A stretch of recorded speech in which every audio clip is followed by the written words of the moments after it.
যেখানে ঘর ভাড়া নিয়েছেন, দেখছেন ঘর থেকে একটা গন্ধ বেরোচ্ছে। রাত কাটিয়ে দিয়েছেন। পরদিন উঠে যখন হোটেল কর্তৃপক্ষকে জানানো হলো, ঘরের সার্চ শুরু হলো। দেখা গেল বক্স খাটের ভিতর থেকে এক যুবকের মৃতদেহ বেরোলো। পোস্টমর্টেম বলল যে শ্বাসরোধ হয়ে মৃত্যু হয়েছে, মৃতের শরীরে মদ পাওয়া গিয়েছে। হোটেল কর্তৃপক্ষ বলল 3 জন এসেছিল, সেই 3 জনের মধ্যে থেকে 2 যুবক বেরিয়ে গিয়েছে। তার মানে তৃতীয় যুবককে খুন করে 2 জন বেরিয়ে গিয়েছে।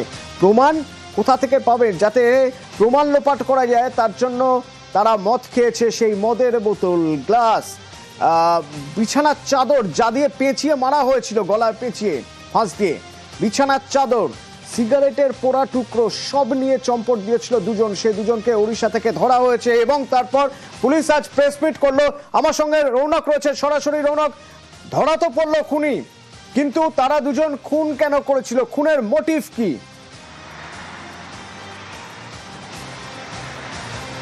দেখো, ইতিমধ্যে পুলিশ প্রাথমিকভাবে জানাচ্ছে যে এই রাহুল লাল অর্থাৎ যাকে খুন করেছে তার সঙ্গে এই সন্তোষ বেহরা এবং শক্তিনাথ বেহরা তাদের পরিচয় হয়েছিল ভিক্টোরিয়াতে। তারা ঘুরতে এসেছিল, তখনই তাদের পরিচয়। এবং রাহুল লাল তাদেরকে কলকাতা ঘুরিয়ে দেবে, এইভাবেই তাদের সঙ্গে প্রথমে পরিচয় স্থাপন হয়। এবং সেদিনই এই রফি আহমেদ কিদবাই রোডের হোটেলে গিয়ে 3 জনে ওঠেন, সেখানে মদ্যপান করেন। পরবর্তীতে রাহুল লাল নাকি তাদের 2 জনের কাছ থেকে টাকা পয়সা লুটপাটের জন্য ছুরি বার করে খুনের হুমকি দিচ্ছিল। নিজেদেরকে বাঁচাতেই প্রথমে রাহুল লালকে তারা ধাক্কা মারে এবং পরে তার মৃত্যু নিশ্চিত করতে গামছা দিয়ে শ্বাসরোধ করা হয়। পরবর্তীতে যে বক্স বেড অর্থাৎ বক্স খাট, তার ভেতরে তার দেহ ঢুকিয়ে দিয়ে সেখান থেকে চম্পাট দেয় এই 2 অভিযুক্ত। এবং পরের দিন সকালবেলা হাওড়া স্টেশন থেকে উড়িষ্যা ট্রেন ধরে তারা পালিয়ে যায়। গতকালই কলকাতা পুলিশের গোয়েন্দা বিভাগ এই 2 অভিযুক্তকে উড়িষ্যা থেকে গ্রেফতার করে।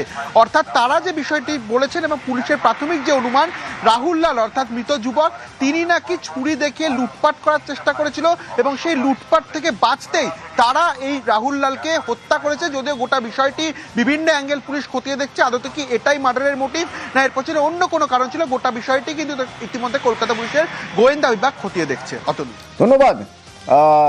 ভারপ্রাপ্ত জয়েন্ট সিপি ক্রাইমের রূপেশ কুমার কি বলছেন? As per statement of accused, যে ভিকটিম আছে ওনাদেরকে একটা নাইফ বের করে থ্রেট করে, ওই থ্রেটের অবস্থায় ওনাদের মধ্যে ক্ল্যাশ হয়, ধাক্কামুক্কি হয়। ধাক্কামুক্কিতে পরে অ্যাকিউজড আছে শক্তিকান্ত বেহরা, উনি একটা গামছা দিয়ে অ্যাকিউজডকে ওভারপাওয়ার করার চেষ্টা করেন, ওটাতেই ইনজুরি হয় আর পরে আনকনসিয়াস হয়ে যায়। ওরা আনকনসিয়াস হওয়ার পরে বডিটা বেড বক্সে রেখে যে দোনো অ্যাকিউজড ওখান থেকে চেক আউট করেন। 23rd মর্নিং ওনারা ট্রেন ধরেন, কটকে চলে যান। তারপরে ডিডির হোমিসাইড শাখার অফিসার আর এখানকার টিম ওড়িশা যায়, আর ওড়িশা থেকে 2 জন অ্যাকিউজডকে অ্যাপ্রিহেন্ড করে ডিউরিং ইন্টারোগেশন ওনাদেরকে অ্যারেস্ট করা হয়, ভয় দেখিয়ে লুটপাট করার। এটাই মোটিভ এখন অবধি পাওয়া গেছে আর ফার্দার ইনভেস্টিগেশন আমাদের কন্টিনিউ আছে।